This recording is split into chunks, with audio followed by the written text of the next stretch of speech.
Shashvanashvarameva Vishwamakhilam Nishchitya Vacha Gurur Nishchitya Vacha Gurur Nityam Brahma Nirantaram Vimrishata Nirvyaja Shantatmana Bhutam Bhavi Cha Dushkritam Pradahata Samvinmai Pavake Prarabdhaya Samarpitam Swavapur Ityesha Manisha Mama. This third verse is based on, very loosely, on the great saying Tattvamasi, that thou art. The third verse tells us about spiritual life and the ultimate goal of being an enlightened person. What does it tell us? We realize that the world is impermanent. Everything passes away.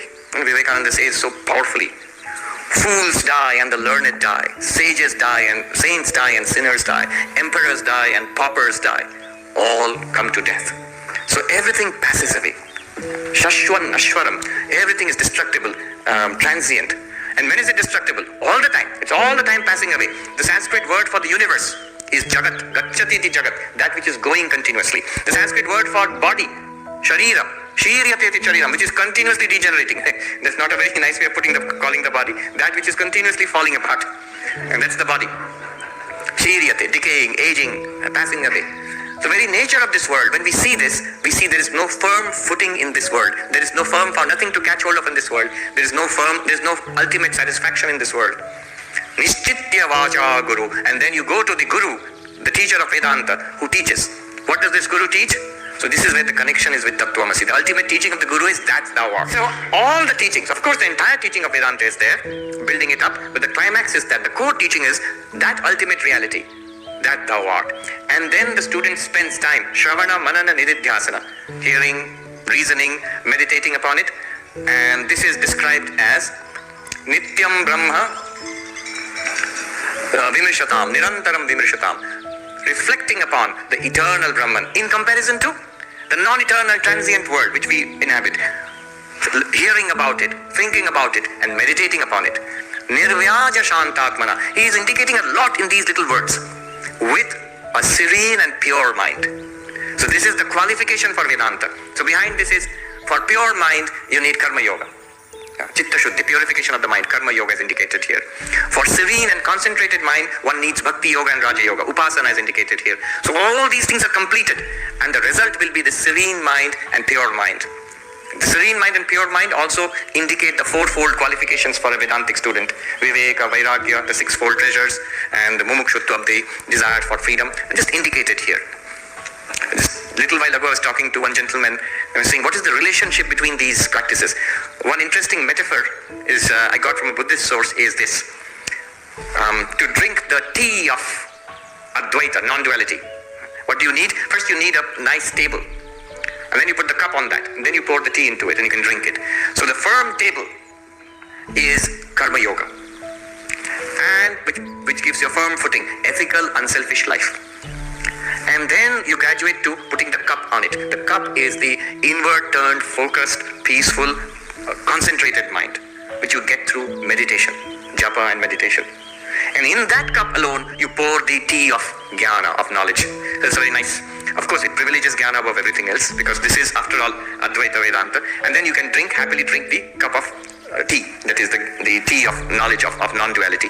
Without these, without the cup and the table, if you try to pour the tea, you just make a big mess. So, there, all of that is indicated. Nirvyaja Shantatmana. Very beautiful. Nirvyaja means not crooked. Sri Ramakrishna used to say, simplicity in a spiritual seeker, simplicity is a sign of the last life. Shesh Janme Sharul Hai. This simplicity, this is exactly the meaning of the word nirvyaja, without crookedness, without duplicity, without cunning. And that simple, pure mind, simple does not mean foolish.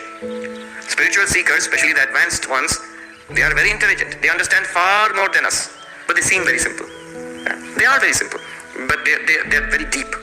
They understand all of whatever we are thinking, what we want, and yet forgive us for it. It's just like a little kid who pretends. And the mother understands all the pretensions of the kid, but she's affectionate. Swami Akhandanandaji, before his passing away, surrounded by disciples of Sri Ramakrishna, Swami Akhandananda, one of the last things he said was, I see clearly in whatever is in all of your minds, all those around me. I see clearly why you have come, for various reasons. spiritual, not so spiritual. But for me, you are all the same. I have equal affection for all of you. So, nirvyaja shantatmana. And then, enlightened, jivan mukta. How does an enlightened person live? So he concludes with that in the third verse. Bhutam bhavi cha dushkritam pradahata samvidmaye pavake. The fire of knowledge, I am consciousness, it destroys the seeds of karma. All accumulated karma, past karma and karma to come, they are all burnt, so that there is no future birth.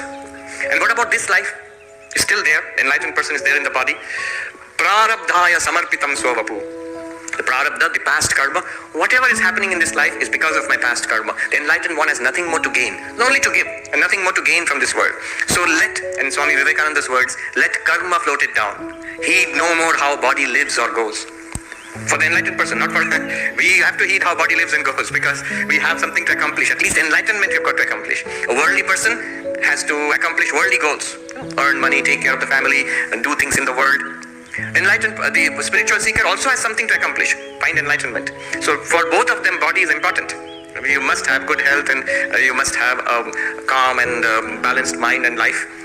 But the enlightened person has no further use for this body. So this body is only for the welfare of others. Heed no more how body lives or goes. Let karma float it down. Its task is done. Go thou from place to place and help people everywhere. Lift Maya's veil. Take them beyond Maya's veil. So this is the song of Sannyasi by Swami Vivekananda. He says, Prarabdhaya samarpitam swavapu. Such an enlightened person. That is my conclusion, that enlightened being lives in this way. The Jivan Mukta lives in this way.